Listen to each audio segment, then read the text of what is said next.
All right, Daniel 7. Daniel 7, when we'll start at verse 1. It says, in the first year of Belshazzar, king of Babylon, Daniel had a dream and visions of his head upon his bed. Then he wrote the dream and told the sum of the matters. That is, he told the sum, the total, everything that had happened. Now, when did this happen? He says in the first year of Belshazzar king. Well, in the previous chapter, Belshazzar died. So he's going back in time and he's telling us about what happened under the previous reigning ruler. He was during that time period is when he got these dreams. Look at chapter 8. Chapter 8, verse 1. In the third year of the reign of King Belshazzar, so forth, so on. So he didn't just have one dream. He had, and we'll see in this chapter, there's actually two of them. And then there's another one in the third year. So during the reigning of Belshazzar, Daniel was getting these visions and dreams. Then when Belshazzar calls him in there, he's ready to pop. You know, he's like, yeah, I've been dreaming about this. You're going, buddy. You're out of here. Because he knows there's something else coming. Look at Daniel 1 or Daniel 7, verse 2. Daniel 7, 2. Daniel spake and said, I saw in my vision by night, and behold, the four winds of heaven strove upon the great sea. This vision is by night, he says. Now we know the night versus the day is a illustration that's used all through the scripture. We're not children of the night, but we're of the day. The world is in darkness. That's what happens at night. It gets dark. Matthew 24, verse 43. Matthew 24, 43. The real night does not really touch down on this earth until the prince of darkness is here, the devil.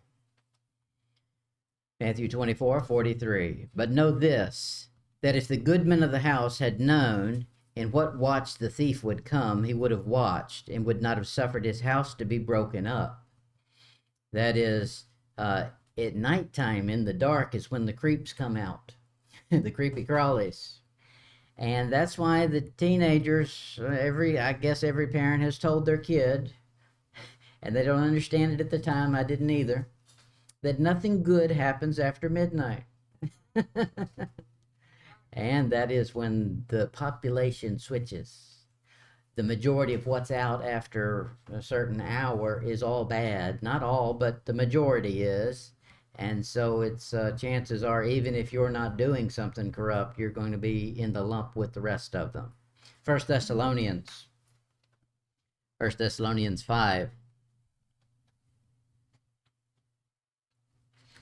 Thessalonians 5, 1.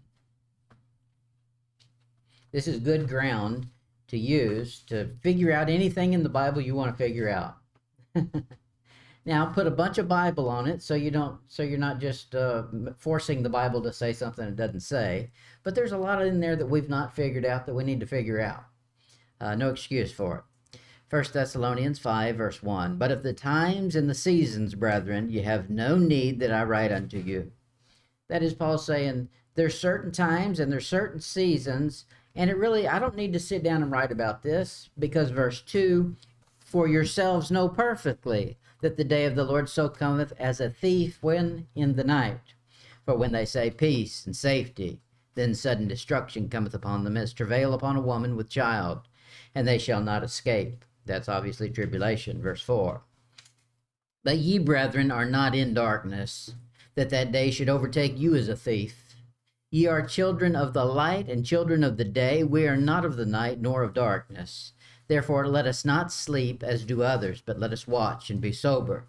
For they that sleep, sleep in the night, and they that are drunken in the night. Now, that's a no-brainer. Even the world knows that. Somebody is drinking during the day. They say, you're drinking this early?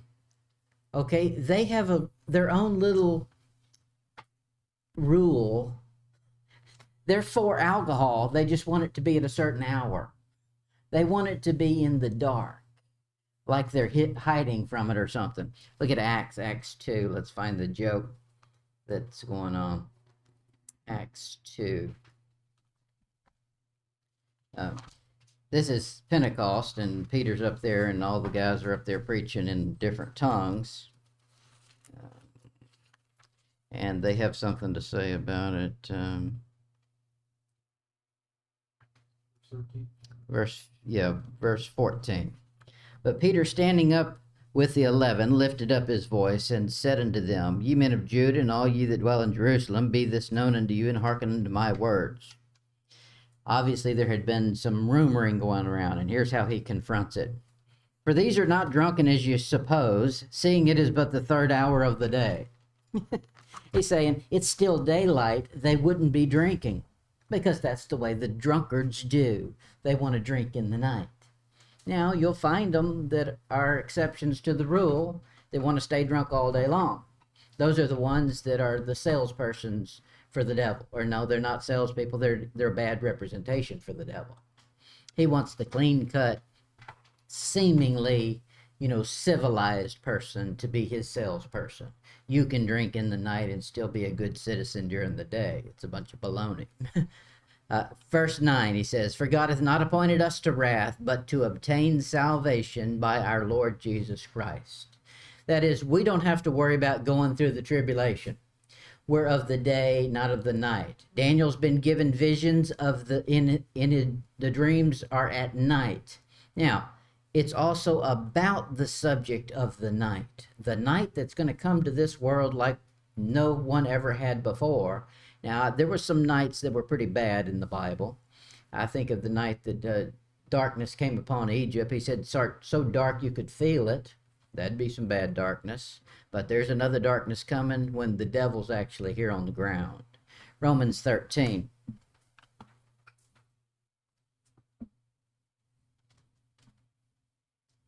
Romans 13, verse 11. The more aware you are of global things. Now, that's kind of a new phenomenon in the technology age, that we can know what's going on the other side of the globe. Before you'd have to wait on a letter to get to you, and that could take months. But now it's instant. We find out that somebody sneezed in Africa, And You saw that? That's right. That's unknown. The more of that you're aware of, and the more news that gets pumped into you, the more you realize this world's shot. It's all wicked. And it seems like it's just worse and worse every day. He says, Romans 13:11, and that knowing that the time that now it is high time to awake out of sleep, for now is our salvation nearer than when we believed. That is, he's got to be coming back soon. Now, we should feel that way. I think every time you get a bad report in the news about this corruption has blown up and this bad guy is going after this bad guy and they're teaming up, it's just worse and worse. All you can do is point to that passage right there. That means we're getting out of here soon. The worse it gets means the better it gets for me, because I can't be here much longer. Verse 12, the night is far spent, the day is at hand. Let us therefore cast off the works of darkness, and let us put on the armor of light. Let us walk honestly as in the day. Now notice what he said. He doesn't say walk honestly in the day. He says walk honestly as in the day. Around you is not daytime, but you're supposed to be walking as though it were, because as a Christian we have pure light, not in rioting or and drunkenness. I used to think of that verse and think rioting. Nobody riots. What is that talking about? Now it's everywhere. The latest thing was the schools all rioting. They tried to do it down here in Florida, and our governor wouldn't play with them. He says, not in chambering and wantonness, not in strife and envying. That's evidence of being part of the night, is all of that list of things. Now, he said in our verse in Daniel 7:2, I lost my place. Okay, Daniel 7:2. Daniel spake and said, I saw my visions by night, and behold, the four winds. What are the four winds? Four winds. Those are four winds. And I think it's just very simple. Four winds. Now, you understand four in the Bible is direction. It means earthly. You travel by four directions: north, south, east, and west. So more than likely, the winds are the four winds: north, south, east, and west. Anytime they tell you the wind, you can look it up in the paper. It'll tell you sunrise, sun, and the wind. It's a southeast wind or a northwest wind, whatever it is. It's using those four identifiers: north, south, east, or west. They don't come up with a fifth one or a sixth one. It's those four. So I say that's what the four winds are. Then he goes on and he says something else. I've got to find my place. The four winds of heaven strove upon the great sea. Now is where we start having a difference of interpretation. On the great sea. What is the great sea? Most people will tell you the great sea just means people. Okay, you could say that, but I'd want some proof for it. The great sea up to this point, biblically, has been the Mediterranean Sea. This name, the Great Sea, is used up to this point 13 times, interesting, in your Bible. And it's always a reference to the Mediterranean Sea. Never is this phrase used in reference to anything else up to this point. I'm going to show you some minor exceptions as we get to it. So more than likely, he's referring to the Mediterranean Sea, and it fits with everything that goes on, and a possibility of something else future, but we'll cover it. Daniel 7, verse 3. And four great beasts came up from the sea, diverse one from another.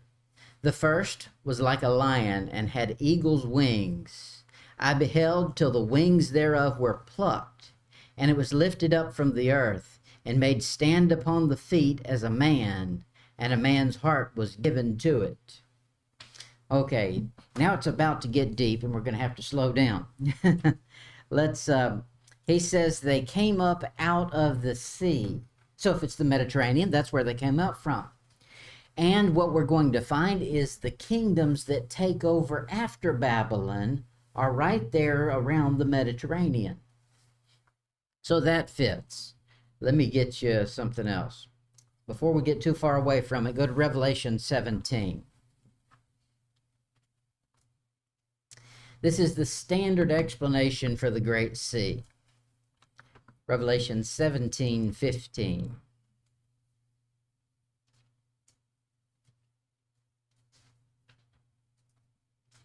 Revelation 17:15. And he said unto me, the waters which thou sawest, where the horse sitteth, are peoples and multitudes and nations and tongues. So here he's saying the waters are representing something. The waters are representing a mass of people, the population, a general population, gen pop. Now, that's not the phrase that was used in Daniel. It didn't say waters. It said the great sea. Okay, I like the Bible because it's consistent with his phrasing. You can't do that with another version of supposed a version. There's no such thing as a version of the Bible. It's baloney or it's the Bible. And the baloney books don't have consistency throughout the book. You can't run a phrase through it and figure out what he's talking about. Look at Isaiah 17. Isaiah 17, verse 12.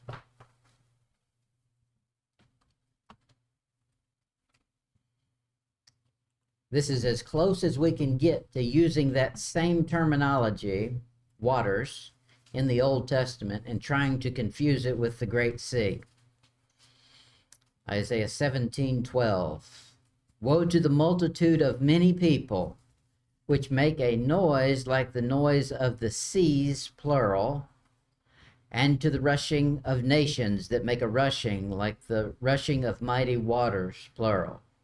But see, that's not the Great Sea, singular. There's a difference. So you could say that the Gentile nations are like waters, plural, and they make a rushing like the sound of the seas, plural, but it's not the Great Sea. The Great Sea is identified as the Mediterranean. Daniel 7, look at verse 3. Daniel 7:3. He says, and four great beasts came up from the sea, diverse one from another. So they came up out of this sea creatures. Now, that's interesting. We've been identified as where the sea is, and why it's important is these beasts come up out of the sea. But does it stay consistent? That's the question. We'll get there eventually, but for now, let's just run ahead of ourselves. Run down to verse 17.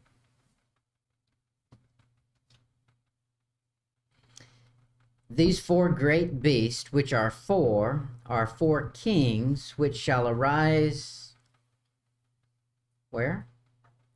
Out of the earth. What did he say in verse 3?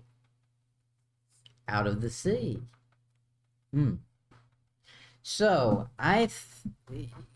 this is, people have different takes on these things, and they'll say that the seas just represent a mass of people and the population of the world generally, and because he's saying one place seas and then the other place he's saying earth, you're just supposed to take it as all the peoples of the earth. I think it's more specific than that. I think what he's saying is there are some supernatural things going on, and these beasts come up out of the Mediterranean and the earth. What comes out of the earth? There's something in the heart of the earth that's holding some supernatural beings, and they're going to come up out of there. And probably there's a portal in the Mediterranean that they come out through. Now, that's my craziness, and we'll get back to normal things. The world empires that follow Babylon. We know those. We know who conquered who and who came next and the next one. So we can line those up biblically. Prophetically, the application is to the kingdoms that precede the Antichrist. This is not a story of world history as much as it is a story of supernatural domination. That's the point of this. God didn't tell him to write a history book because people needed to learn history. It's about his son taking over. That's what he wants them to know. These kingdoms arise out of the Mediterranean. The two nations of Nebuchadnezzar's image that are surrounded by the Mediterranean are Greece and Rome. We know those are going to come.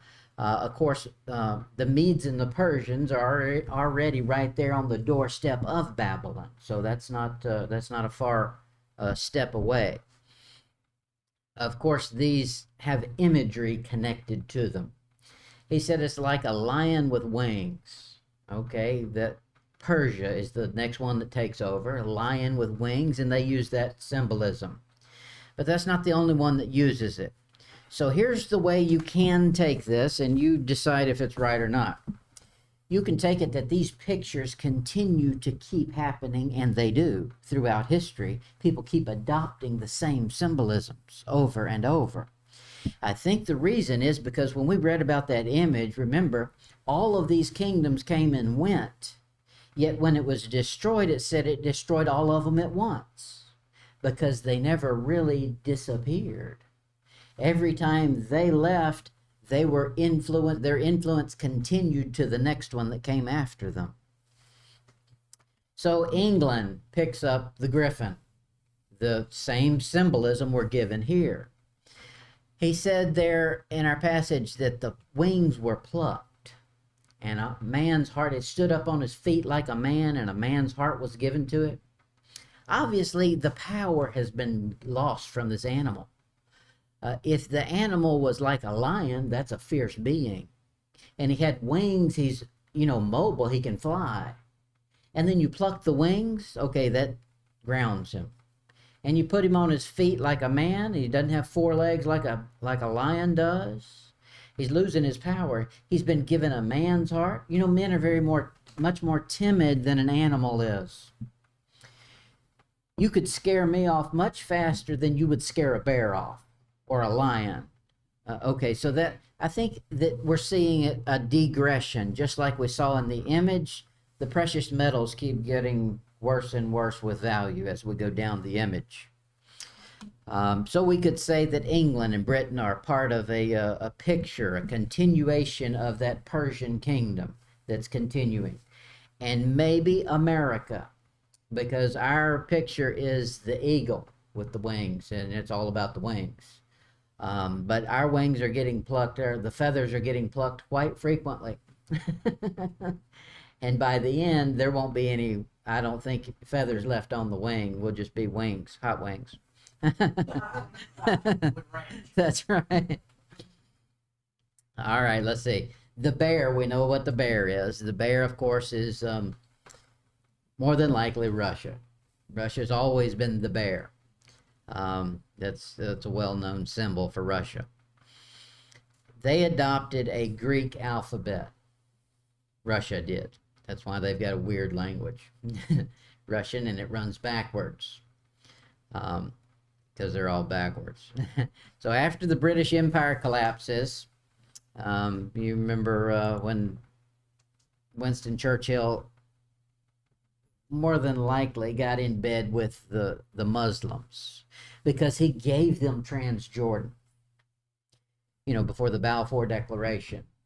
He wanted to appease the Muslims, so he gave them everything Transjordan.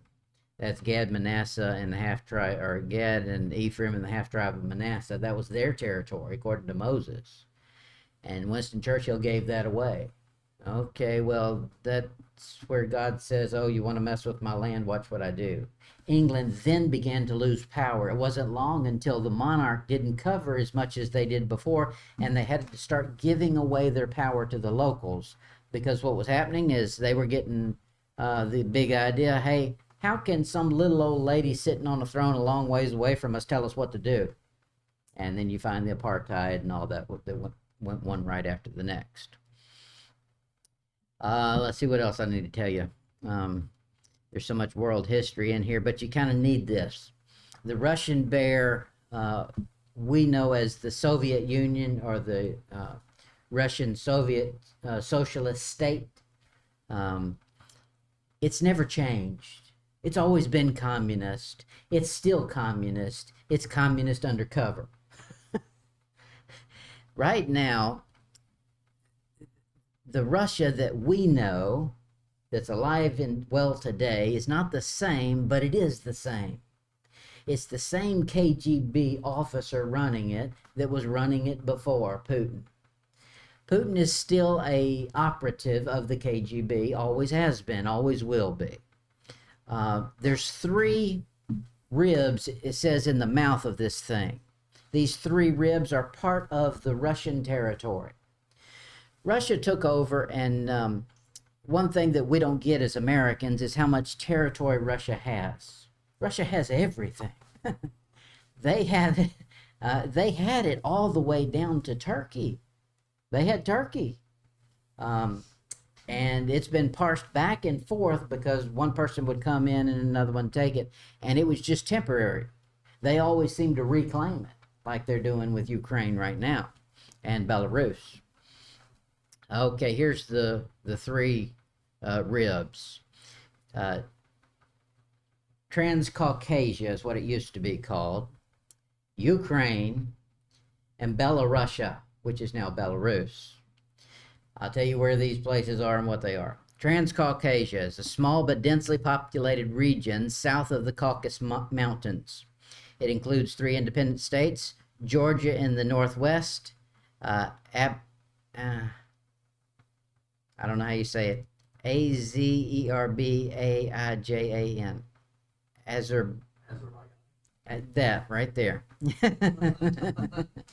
In the east, and Armenia, situated largely on a high mountain plateau south of Georgia, the west of that thing right there.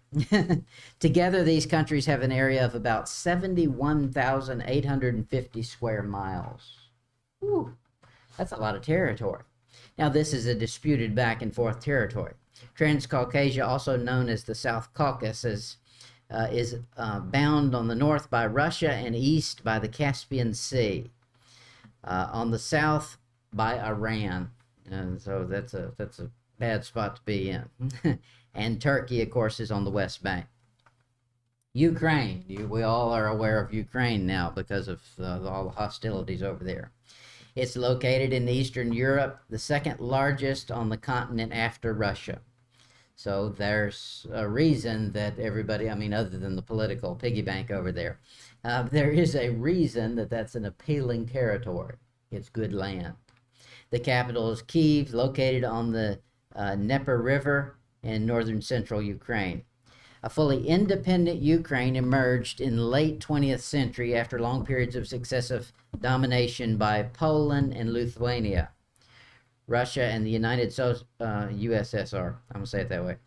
Ukraine had experienced a brief period of independence in 1918 to 20, but portions of the western Ukraine were ruled by Poland and Romania and Czechoslovakia. In the period between the two wars, World War I and World War II, Ukraine thereafter became part of the Soviet Union, and it's about to become part of it again. When the Soviet Union began to unravel in the 90s, the legislature of the Ukraine declared sovereignty. That was in July 16 of 1990. Then outright independence in 91.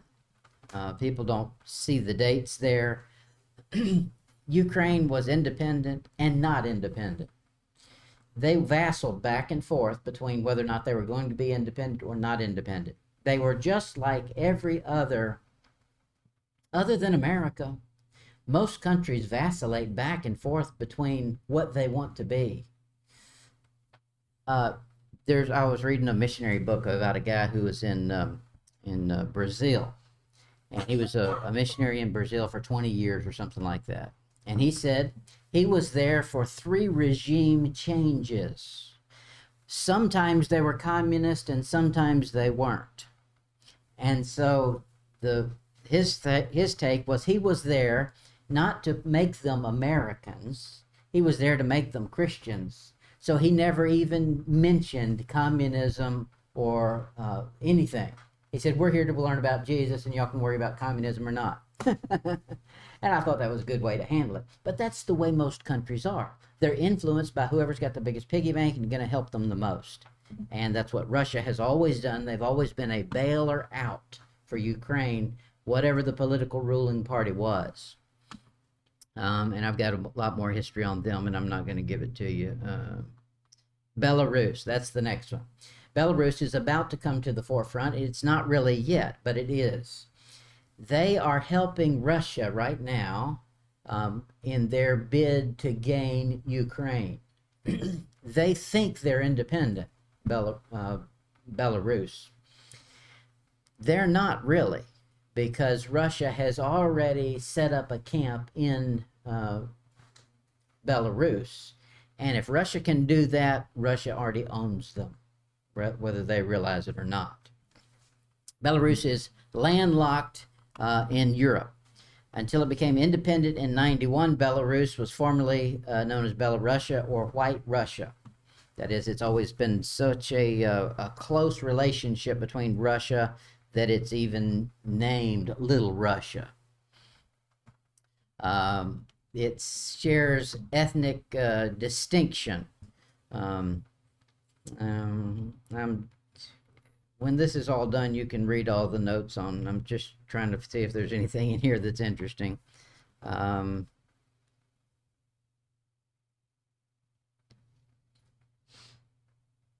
Always been communist, it looks like. 1/5 of the population of Belarus resides centrally in the capital of Minsk. Okay, so those are the 3 regions that are always disputed by Russia. Our passage said that this bear raised up and he had 3 ribs in his mouth. And those are the 3 that Russia is continually fighting over. And I don't think that Ukraine's going to come out the winner.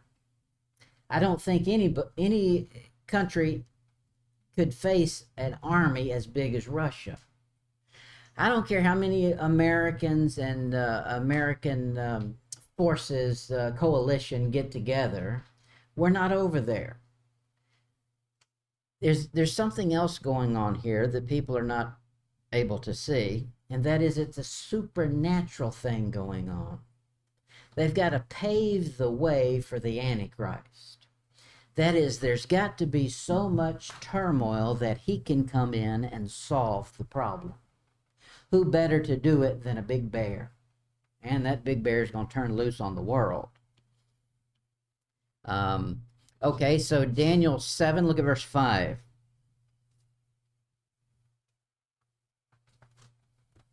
And behold, another beast, a second like to a bear, and it raised up itself on one side, and it had 3 ribs in the mouth of it, between the teeth of it. And they said thus unto it, Arise, devour much flesh. That's the job of a bear. I've listened to many bear stories. There's a YouTube account or a YouTube channel that's called Scary Bear Attacks. And I like to listen to them. You don't mess with a bear. A bear is a little different than a cat. A cat has claws, but a cat's claws retract. It decides when it wants to hurt you and when it doesn't. A bear's don't. A bear's claws are permanently in fighting position. And a bear